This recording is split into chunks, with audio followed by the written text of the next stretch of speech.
Hey folks, this is Ardwulf. Welcome. I know that I have been remiss in the video making business of late, and there's reasons for that. So those of you who have been waiting for something specific from me, and those of you who know what I'm talking about, that is in the works. I'm talking, of course, about How to Wargame Episode 4 with Paths to Glory. It is in production. Things have just been really slow to get done for a variety of not gaming related reasons. But I felt it was important for me to actually get a video out, even though I'm going to have crappy sound quality because I'm running the air conditioner in the background. Sorry about that. But I felt like it was important for me to get some kind of video out, just to get back in the rhythm of getting videos out. So that would be helpful. Fortunately, saving my bacon as it were, 3 things arrived today in the mail. And I'm going to show you those 3 things right now. So we have... none of these are new games. These were all either trades or, pick up on the secondary market. First, we have this game, The Siege of Elysia. Picked this up. I won this, I guess you would say, on the Wargamer Pay It Forward group on Facebook. I am a fan of the Great Battles of History series. This is a battle I'm interested in, and being interested in campaigns of Caesar in particular, this is kind of a battle you can't leave out. Now, some folks will say that the old Avalon Hill Elysia is a better game than this. That might be true. I have no idea. But I wanted the GBOH version of this game. This came to me, none of these were sealed. Unpunched, it's complete with the possible exception of one of the 2 player aid cards. But I think that's not such a big deal. So very happy to add this to my collection. It is unpunched. It's going right back on the shelf. And unusually for me, it is not getting punched right away. And the reason for that is that there is another unpunched Great Battles of History title in front of it, which would be Hoplite, which I picked up at Origins. And that video vanished into thin air too. Sorry about that. So next, that was a Pay It Forward. This was an actual trade to trade. This is the Eastern Front, part of the Der Weltkrieg series. Now this is an interesting series. It has a couple of interesting features, and the whole series taken together, and bear in mind that all of the games are out to do this. You can play out the entirety of World War I.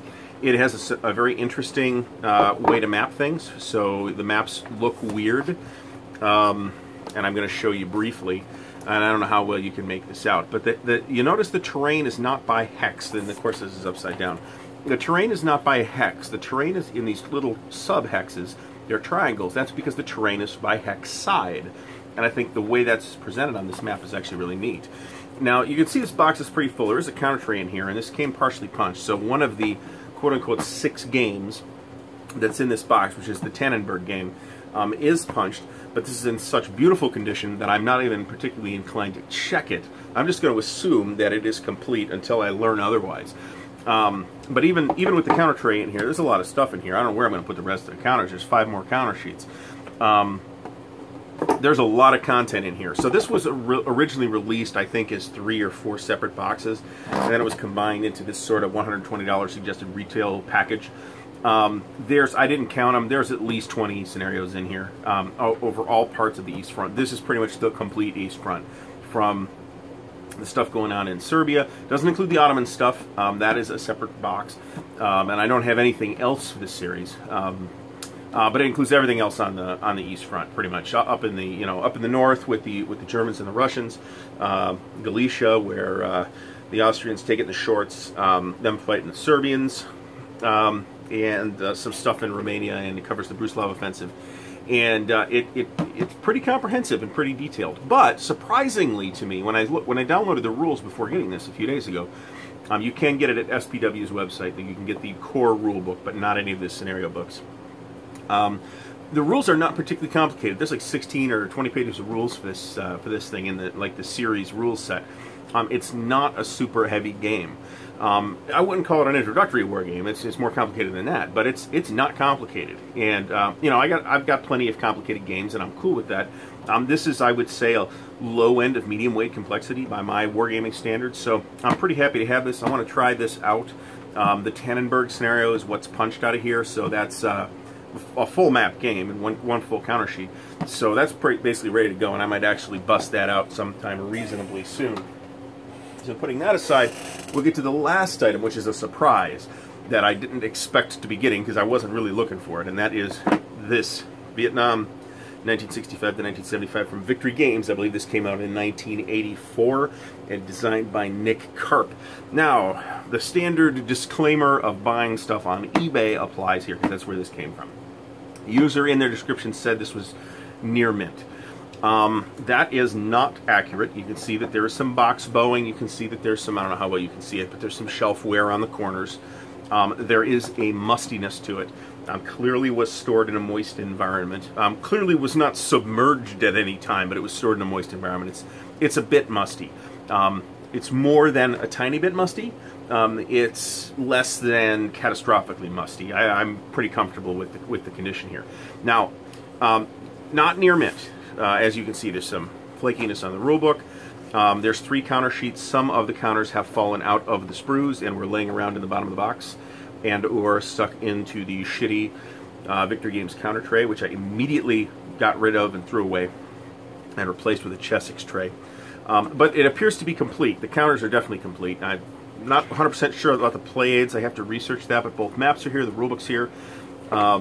Even got a Victory Games little customer response card and this thing about adding Victory Games to the general, which God knows when that happened.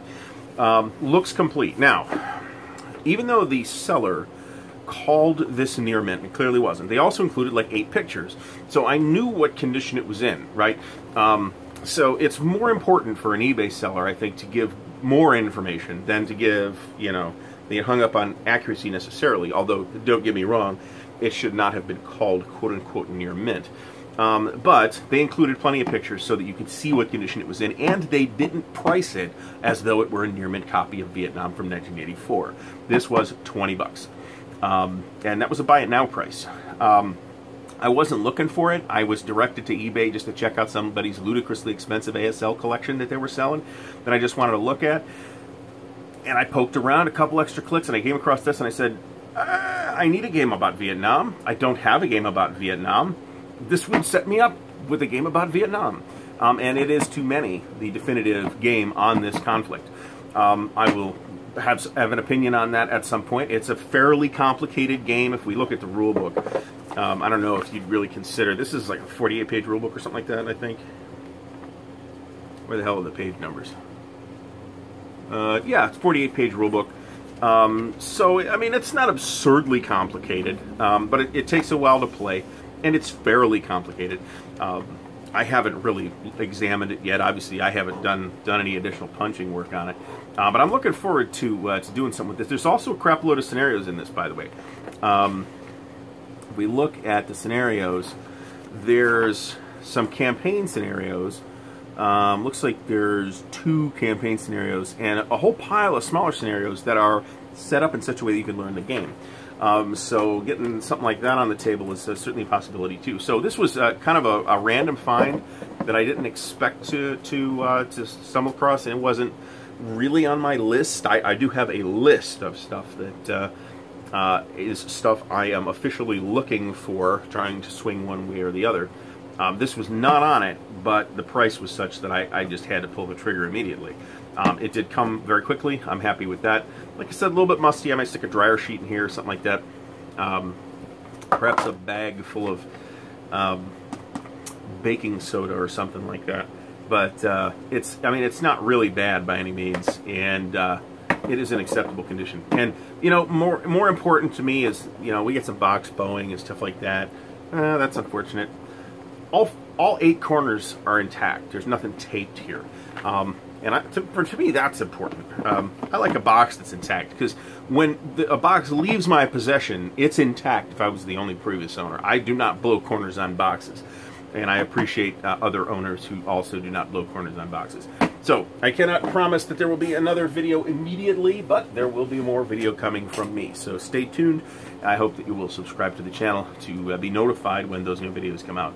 I'm not promising anything specific, but I do promise to get something up else on the channel in the not terribly distant future. So until then, I'll have a good one. I'll see you all later.